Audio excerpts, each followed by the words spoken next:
Assalamualaikum warahmatullahi wabarakatuh. Apa kabar soli-solihah? Alhamdulillah hari ini bertemu kembali dengan Bu Haya dalam pembelajaran tematik kelas 5. Tema 7 peristiwa dalam kehidupan, subtema 3 pembelajaran 1 dan 2. Semoga soli-solihah selalu sehat dan tetap semangat dalam menuntut ilmu. Amin. Untuk materi pembelajaran hari ini, yang pertama kita akan mempelajari tentang muatan IPA, perubahan wujud benda, menyublim dan mengkristal. Kemudian muatan bahasa Indonesia, kita akan belajar tentang jenis-jenis surat. Selanjutnya muatan IPS, kita akan belajar tentang kegiatan untuk mengisi kemerdekaan.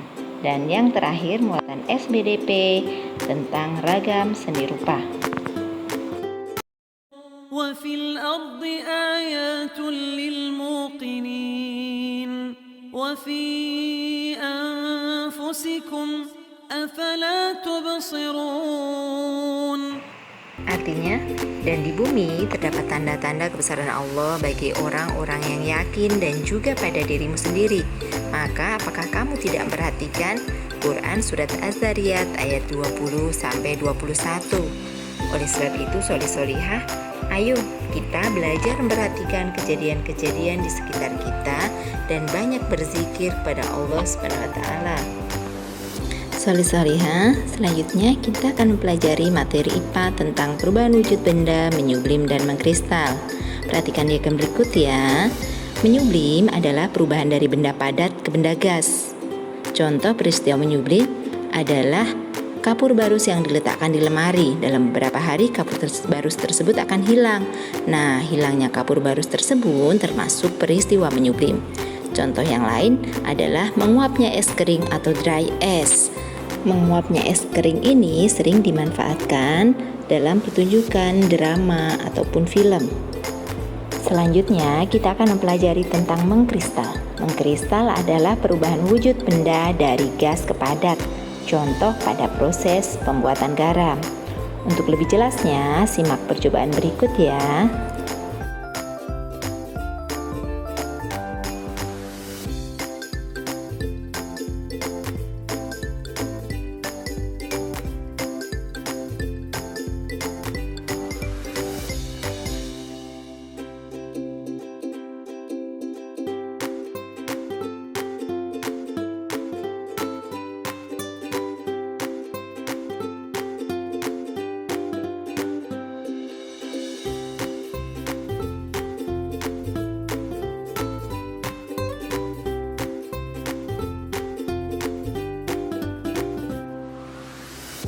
Soli-solihah bisa lihat sendiri ya bagaimana terjadinya kristal karena adanya pelepasan kalor. Selanjutnya kita akan belajar tentang bahasa Indonesia. Surat adalah salah satu media komunikasi yang bertujuan untuk menyampaikan informasi secara tertulis dari satu pihak ke pihak lainnya. Surat memiliki fungsi yang pertama untuk memberitahukan informasi, yang kedua mengirimkan permintaan, kemudian sebagai alat bukti tertulis, sebagai pengingat, dan sebagai pedoman kerja.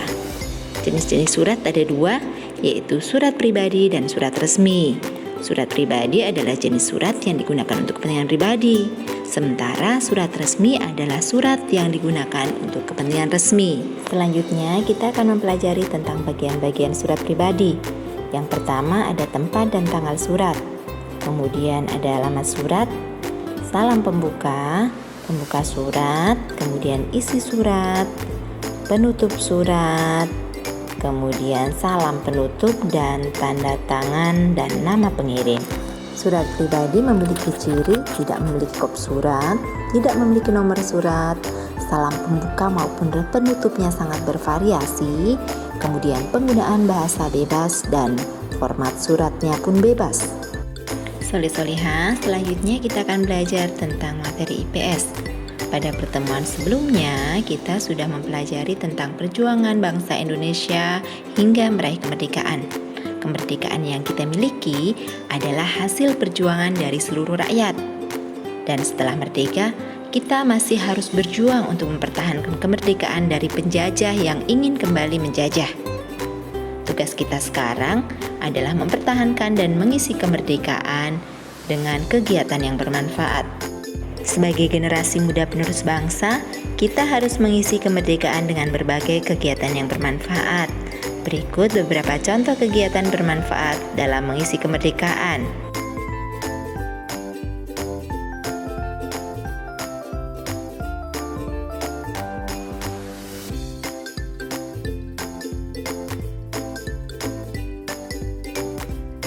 Soleh-soleha, selanjutnya kita akan mempelajari tentang ragam seni rupa. Seni rupa terbagi menjadi dua, yaitu seni rupa murni dan seni rupa terapan. Seni rupa murni berfungsi semata-mata hanya untuk dinikmati keindahannya saja, sementara seni rupa terapan digunakan untuk membantu kegiatan manusia. Berikut contoh karya seni rupa murni. Ada patung. Patung merupakan karya seni rupa murni 3 dimensi. Kemudian lukisan merupakan contoh karya seni 2 dimensi. Selanjutnya ada seni kaligrafi. Seni kaligrafi adalah karya seni rupa yang memfokuskan pada keindahan kalimat atau lafaz dalam bentuk dan huruf Arab. Selanjutnya ada topeng. Topeng merupakan benda yang dipakai untuk menutupi wajah asli seseorang. Biasanya topeng terbuat dari bahan kertas, plastik, logam, kayu, ataupun kain.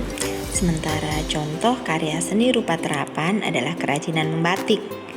Sejarah batik berkaitan dengan perkembangan kerajaan Majapahit dan kerajaan sesudahnya. Contoh karya seni rupa terapan yang lain adalah kerajinan ukir. Kerajinan ukir di Nusantara antara lain berupa seni ukir kayu dan seni ukir logam. Selanjutnya adalah kerajinan anyaman.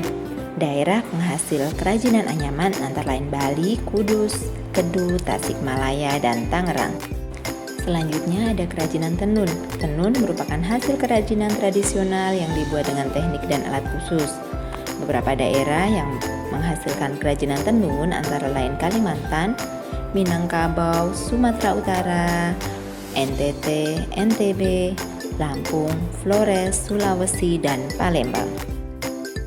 Selanjutnya ada kerajinan wayang.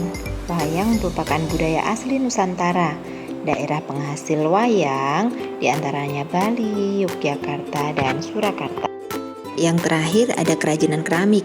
Keramik merupakan hasil karya seni yang berbahan dasar dari tanah.